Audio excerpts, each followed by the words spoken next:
Pemain depan timnas Indonesia Ole Romani menjadi penentu kemenangan timnas Indonesia atas Cina pada pertandingan kualifikasi Piala Dunia 2026 Grup C, zona Asia di SUGBK.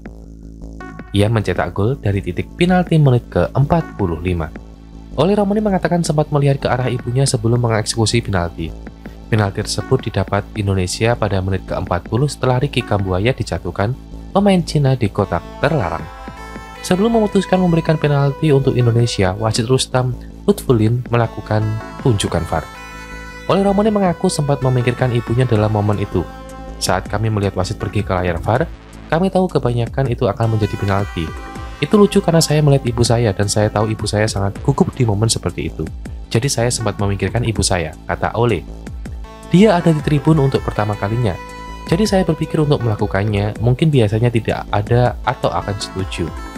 Tapi saya percaya diri, saya tidak benar-benar merasakan tekanan.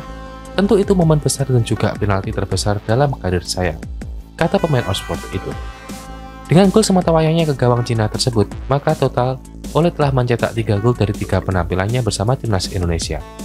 Ole ingin terus mengukir prestasi untuk timnas Indonesia melalui gol-golnya di kemudian hari.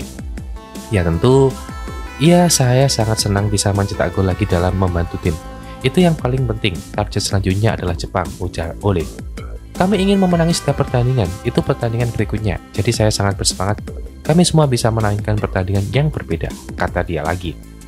Dengan kemenangan ini dan sukses Arab Saudi mengalahkan tuan rumah Bahrain pada hari yang sama, timnas Indonesia mengunci posisi keempat dalam klasemen grup C yang sekaligus lolos ke putaran keempat kualifikasi Piala Dunia 2026 zona Asia. Indonesia akan memainkan satu pertandingan tersisa di putaran ketiga melawan Jepang pada Selasa 10 Juni.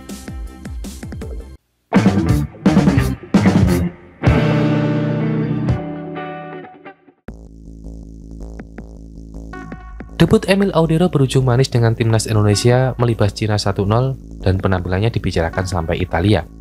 Dalam laga grup C putaran ketiga kualifikasi Piala Dunia 2026 melawan Cina, Emil Audero melakukan penyelamatan penting yang menghindarkan timnas Indonesia dari kebobolan.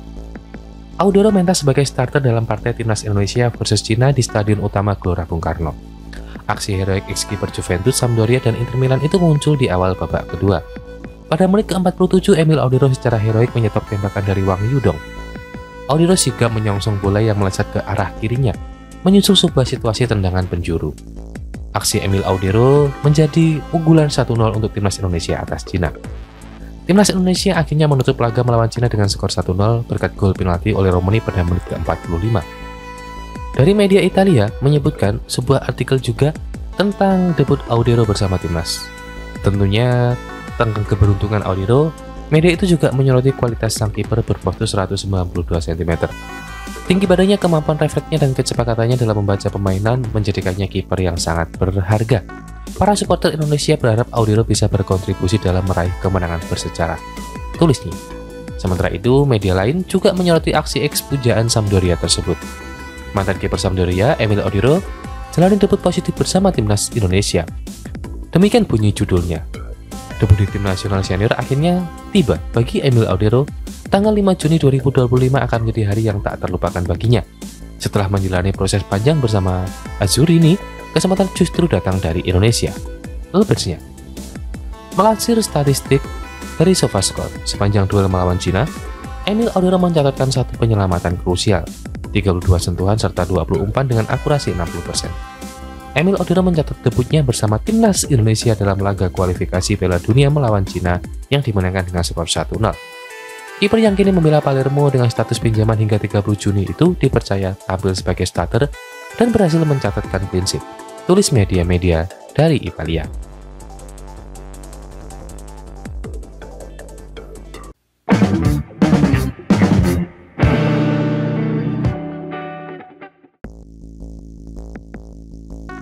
Media Malaysia mengungkap naturalisasi perlu dilakukan untuk mendongkrak timnas Malaysia dalam persaingan internasional. Kesuksesan timnas Indonesia di level tertinggi Asia rupanya membuat silau negara tetangga. Timnas Indonesia menjadi satu-satunya tim dari Asia Tenggara yang menembus putaran ketiga kualifikasi Piala Dunia 2026 zona Asia. Negara rival di ASEAN harus berlaga satu level di bawahnya, yaitu kualifikasi Piala Asia 2027 termasuk Malaysia. Baru-baru ini Federasi Sepak Bola Malaysia mengakui langkah PSSI dengan menaturalisasi pemain keturunan. Tim Garuda memang sukses menembus level top Asia berkat suntikan tenaga dari pemain keturunan seperti J.I.J. Martin Pais dan kawan-kawan. Belakangan langkah instan tersebut diikuti FAM agar timnas Malaysia tidak semakin tertinggal. Era sebelumnya Harimau Malaya hanya diperkuat pemain naturalisasi berupa pemain asing yang lama merumput di liga lokal. Kini FAM mengambil langkah signifikan dengan mendatangkan pemain keturunan dari luar negeri seperti Dion Colts yang juga baru-baru ini sudah berlangsung. Jaringan pemain keturunan Malaysia semakin terlihat dengan dua nama terakhir Hector Havers. Media sempat mendukung langkah tersebut dengan merujuk pada kebijakan naturalisasi di negara rival. Begitulah realitanya, sepak bola internasional sudah berubah. Zaman ketika tim nasional dibangun dengan murni akademi domestik dan liga lokal sudah berlalu. Lihat di seluruh dunia dari Qatar dan Indonesia, bahkan hingga Inggris dan Prancis, Anda akan melihat tim menggabungkan pemain asli dengan talenta luar negeri, seringnya membuahkan sukses, kata media tersebut. Media tersebut bahkan melebihkan label langkah FAM tergolong terlambat. Malaysia bukan pengecualian, bahkan mereka terlambat ikut pesta, katanya. Jika sudah begini, tinggal menunggu gebrakan timnas Malaysia di level internasional dalam waktu dekat. Timnas Indonesia saat ini menonton dari tempat tinggi di kualifikasi Piala Dunia 2026.